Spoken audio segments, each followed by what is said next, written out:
Assalamualaikum warahmatullahi wabarakatuh. Alhamdulillah wa kafa wa salatu wassalamu ala sayyidil habibil mustafa wa ala alihi wa ashabihi ahli sidqi wal wafa. Amma ba'd, fa ya ibadallah ittaqullaha haqqa tuqatih wa la tamutunna illa wa antum muslimun. Qala ta'ala wa yatusama bi ayati shifa. A'udzu billahi samil alim minasyaitonir rajim. Wa yashfi sudura qaumin mu'minin wa shifaa'un lima fi sudur fihi shifaa'un linnas wa nunazzilu minal qur'ani ma huwa shifaa' wa idza maridtu fa huwa yashfin qul huwa lil ladzina amanu hudan wa shifaa'. Shadaqallahul azim wa shadaqa rasulul karim wa nahnu ala dzalika minasyahidin. Baik, pada video kali ini yakni ijazah untuk menangani kesurupan part 3. Ini kesurupan yang frontal, yang sulit ya. Kenapa sulit? Karena sebenarnya tidak ada peruqyah manapun yang dapat, atau praktisi supranatural manapun yang dapat menaklukkan jin. Makanya bahasanya ini yang lebih tepat adalah bahasanya kesurupan yang frontal, perlawanan dari bangsa jin. Dan sebelum kalian melihat video ini, tentu kalian semua para sahabat sudah mengikuti ijazahan menangani kesurupan yang part 1 dan 2. Karena kalau sudah mengetahui part 1 dan 2 itu tentu saya sudah tidak menerangkan hal-hal yang bersifat teknis di lapangan atau catatan-catatan. Jadi dulu itu sudah saya terangkan, dan insya Allah nanti akan kita taruh di deskripsi. Saya mohon maaf, suara saya agak habis ya, habis tibaan. Yang kedua, dan pastikan itu kesurupan yang asli. Jadi untuk menangani frontal ini pastikan itu kesurupan, bukan abreaksi atau karena gangguan ekostet dan lain sebagainya. Ya, cara perbedaan sudah saya jelaskan pada video sebelumnya, yaitu dengan suara ya. Jadi tahu ini kejiwaan atau tidak dengan bisa dilihat dari suaranya. Kalau suaranya dia pendek ya, artinya tidak berubah, bisa jadi itu bukan kesurupan tapi memang gangguan kejiwaan.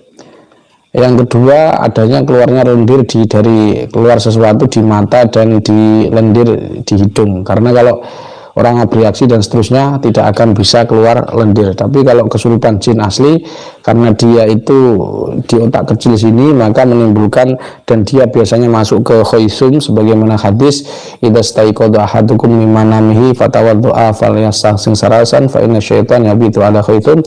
Maka biasanya dia di sini, kemudian kalau di ruqyah itu nanti keluar lendir-lendir. Dan itu salah satu perbedaan yang membedakan antara abreaksi dan kesurupan, yaitu dengan suara dan lendir yang keluar di rongga hidung dan mata atau muntahan. Baik, nah sebelum saya jelaskan pula untuk menangani kesurupan frontal, alangkah baiknya kita harus paham tentang hierarkis jin yang sulit keluar. Artinya dia ini nantang-nantang untuk keluar, bahkan terjadi kesurupan yang frontal. Jadi ada beberapa hierarkis itu tahapan-tahapan jin yang sulit keluar. Yang pertama adalah jin air. Jin air ini nanti dia masuk dan bersembunyi di tulang ekor. Makanya orang yang kena jin air itu nanti dia akan tulang ekornya sakit. Apa sebabnya? Sebabnya bisa jadi sihir makul, sihir yang diminum. Jadi medianya air ya. Kemudian atau dia diajak ke sesuatu makan bakso di air kan. Nah, jinnya jin air. Itu nanti akan keluarnya agak sulit ya. Prosesnya negosiasi jinnya keluar agak sulit.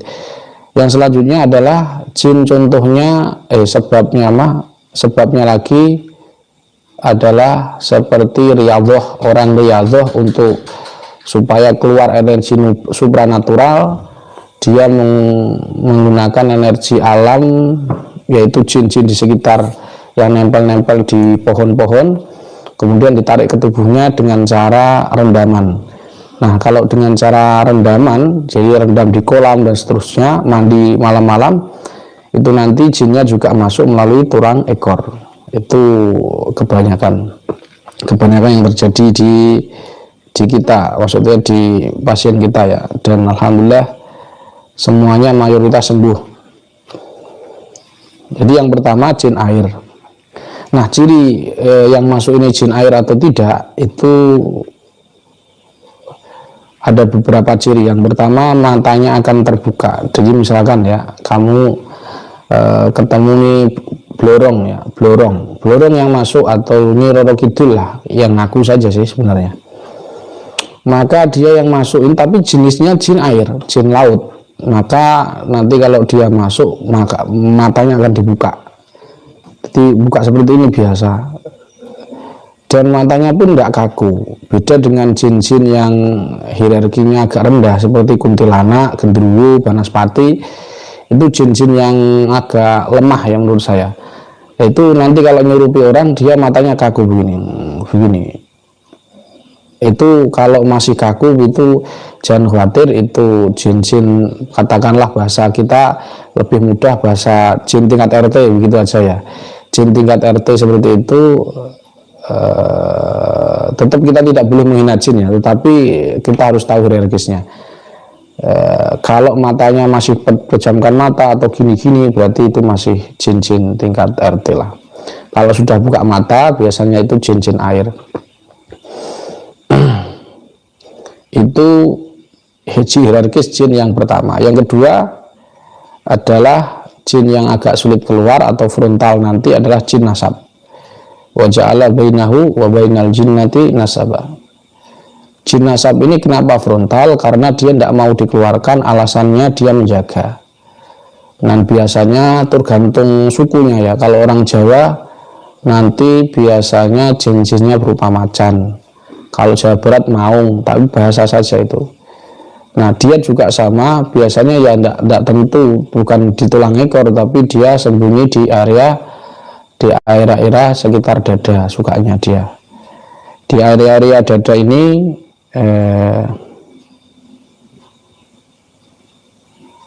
atau di area perut. Jadi tergantung jinnya, dari kita tidak bisa memastikan. Beda dengan jin air, itu sukanya memang di area tulang ekor. Kalau jin-jin nasab jenis seperti di kol buntet atau di semar, keris semar, semar mesem, itu di area dada.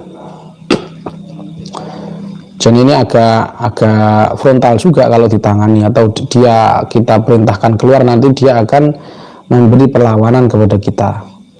Sebagaimana video saya yang di sebelumnya, itu ada jin yang jin khodam dari nenek moyang, yaitu Reok Ponorogo, dan saya menangani 2 kali ya, dan alhamdulillah sampai sekarang beliau itu sudah sembuh lah, alhamdulillah, bismillah. Tetap kita harus punya keyakinan hanya Allah yang memberi kesembuhan, kita tidak bisa memberi kesembuhan. Nah, sampai jin nasab ini, sampai dia ini punya kemampuan, menurut pengakuannya dia bisa nyirep udan. Jadi supaya hujan tidak turun, si khodam ini biasanya pakai keris saja, cuman keris diinikan, dan dia fatalnya masuk ke tubuh orang yang ngirim udan itu. Walhasil kalau dia sudah masuk, dan misalkan ya, mohon maaf, contoh hierarkis yang kedua ini, jin nasab ini contoh jin yang ngirim udan itu, maka ketika yang punya keris sudah mati, dia akan nurun kepada anak cucunya, dan biasanya bukan anaknya, justru pada cucunya. Nah, yang dimana cucunya, yaitu cucu-cucu yang dia ini punya vis atau perilaku yang sama dengan empunya khodam itu. Misalkan saya, maka cucu saya itu yang dia dicuri oleh, yang diikuti oleh khodam tersebut. Itu hierarkis kedua, jin nasab. Yang ketiga jin yang sulit dikeluarkan adalah jin tumbal pesugihan. Karena jin tumbal pesugihan itu targetnya adalah darah mengalir, artinya kematian. Jadi kalau dia ini nanti tidak akan mau keluar kecuali mati pada korban yang dimasukinya. Nah, dan ini sering saya jumpai. Seperti misalkan ada karyawan salon, si bosnya itu punya pesugihan, maka tentu dia harus menumbalkan keluarganya atau karyawannya. Jadi dia kalau keluarganya, dia nanti khawatirnya ada apa-apa, takut keluarganya, akhirnya karyawannya yang dijadikan tumbal. Medianya apa ya terserah, bisa jadi rambutnya, fotonya karyawannya. Yang pernah saya alami adalah foto dari rambut dari karyawan tersebut yang dimantra-mantrai, dan sebelum dibangun di sudut-sudut tertentu, alasannya dia bongkar karena ya pengen bongkar aja, ternyata di sebelum pertengahan bongkar itu dia ngasih rambutnya karyawan itu taruhnya di loteng, di lantainya, terus kemudian di plester. Walhasil dia kan sembunyi itu media santetnya, media tumbalnya. Nah, secara gaib jin nasab itu, jin tumbal ini tidak akan mau keluar ke pemilik rambut yang ditaruh di tokonya tersebut. Jadi sulit keluar. Itu jin yang hierarkis yang ketiga. Yang selanjutnya jin yang sulit keluar itu adalah jin-jin yang masuk kepada orang yang jiwanya lemah. Orang yang jiwanya lemah itu nanti jinnya ini walaupun jinnya tingkat RT, artinya seperti kuntilanak. Kuntilanak ini sangat mudah sebenarnya untuk mengeluarkannya karena energinya tidak terlalu kuat. Jadi untuk kodam kuntilanak ini untuk dijadikan tumbal, untuk untuk kekebalan nggak bisa karena energinya lemah, powernya itu lemah. Nah, walaupun lemah, tetapi karena masuk ke jiwa orang yang lemah, maka akan terlihat frontal. Begitu. Jadi ibarat ini saya analogikan, kalau kalian para sahabat semua tidak paham, ini ada gelas ya. Gelas ini dimasuki lele. Jadi kamu lihat dari jauh itu pasti kamu akan ngomong, lelenya kok kuat banget yang. Kok tidak bisa lelenya kok kuat banget. Jadi yang jadi masalah di sini sebenarnya bukan lelenya tetap aja lele segitu. Tapi yang jadi masalah adalah tempatnya kenapa gelas. Coba lelenya ditaruh di kolam, kamu pancing, nggak akan bisa. Lele satu, kolamnya gede, kamu pancing, nggak akan bisa. Kenapa? Karena terlalu banyak ruangan di kolam tersebut. Jadi kamu tetap ngomong kolamnya nggak ada lelenya, padahal ada satu. Karena saking volume air itu lebih banyak daripada lelenya. Begitu pula orang yang kesurupan dan dia ini lemah kejiwaannya. Lemah kejiwaannya ini karena tempatnya bermasalah. Jadi bukan misalkan ada kuntilanak yang nempel ke seseorang yang jiwanya lemah, terus dia kesurupan, kamu mengeluarkannya sulit. Padahal jin kuntilanak mudah banget. Tapi sulit karena tempatnya orang ini jiwanya lemah begitu. Contoh anak yang sering kesurupan di sekolah itu nanti kamu sulit nangani, padahal itu jinnya gasannya tingkat RT ya. Jin kuntilanak, banaspati, gerandong, gendruwo, gitu cuman begitu-begitu aja.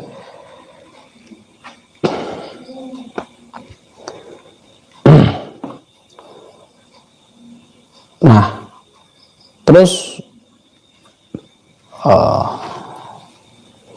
kalian bisa ceklah, ambillah satu orang yang kesurupan di sekolahan, itu pasti ada kejiwaannya yang dia ini lemah.